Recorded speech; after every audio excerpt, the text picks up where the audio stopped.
So this is a mini tape recorder that I found at my dad's place after he passed, and I just put some batteries into it and hit the play button. So he actually talks about his time in Vietnam on one of them. It was actually pretty cool because when I was a little girl, I came across a picture of a child that was blown apart by a grenade, and I was like maybe 3 or 4 years old. 1 o'clock. He talks about this. He threw the picture out. Channel 502 at 1 o'clock. Not quite sure what this is. Just letting it play.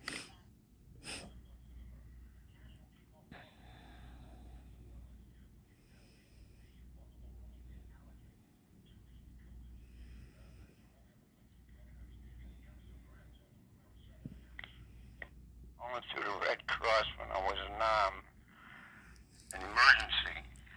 I get back to base camp after about an hour and a half, 2 hours on the ground. And I go to bum a Jeep, go over to 3MAF headquarters to the Mars station. I finally get through to her, and she says, "It's the 12th of the month, and I haven't got my allotment check yet." Okay, thank you. Goodbye. Not quite sure what that was, but okay. Vietnam.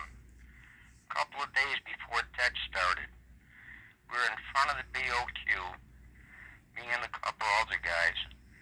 We had 3 rows of concertina wire around the BOQ. The front door to BOQ was, maybe 20 feet from the concertina wire. And it was just a small opening in the concertina wire that you could get through. Anyway, out in the street, right next to the soccer field, there's 2 Vietnamese dressed in ARVN uniforms, and they're playing catch with a goddamn grenade.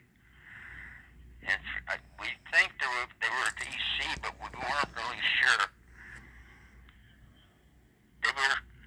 Somebody pulled the pin on the grenade, one of the 2 of them, and the son of a bitch, I think they were supposed to throw it into our BOQ, but the son of a bitch hesitated, and it went off while he was clutching it near his stomach. Blew the shit out of him. Anyway, they dragged him over to a little tin hut village that was across the street from us, and they disappeared forever. Anyway, that was the end of the story, but it was funnier than hell. Who the hell would play with a goddamn grenade? That's the picture that I found as a little girl, and I asked him about it. Vietnam, circa December 67.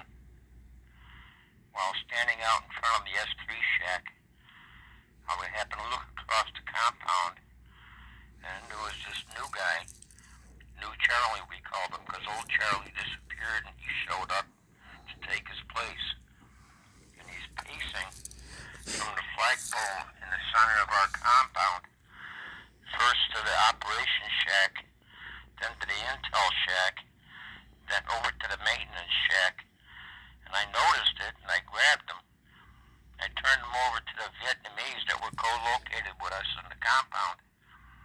And then they invited me down to watch the interrogation. They beat the shit out of this kid. I guess he was about 16, 17. Tried to pass off as old Charlie, who was 12. And they knocked the piss out of this kid. And he started babbling like a babbling brook. And gave them some very valuable intelligence about the VC in the area and what they planned on doing. They were going to mortar our compound on the American side. And it was scheduled for that night. It's a good thing I disrupted them. But that saved us from probably some casualties at all. Okay, end of story.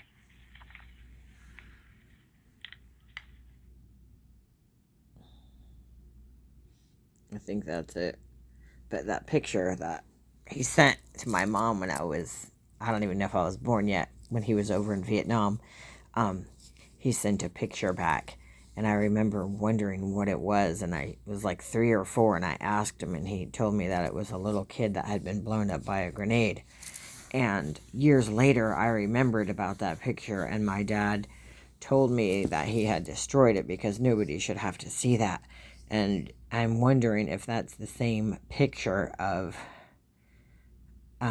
the story that he was talking about, the kids playing with a grenade. Interesting.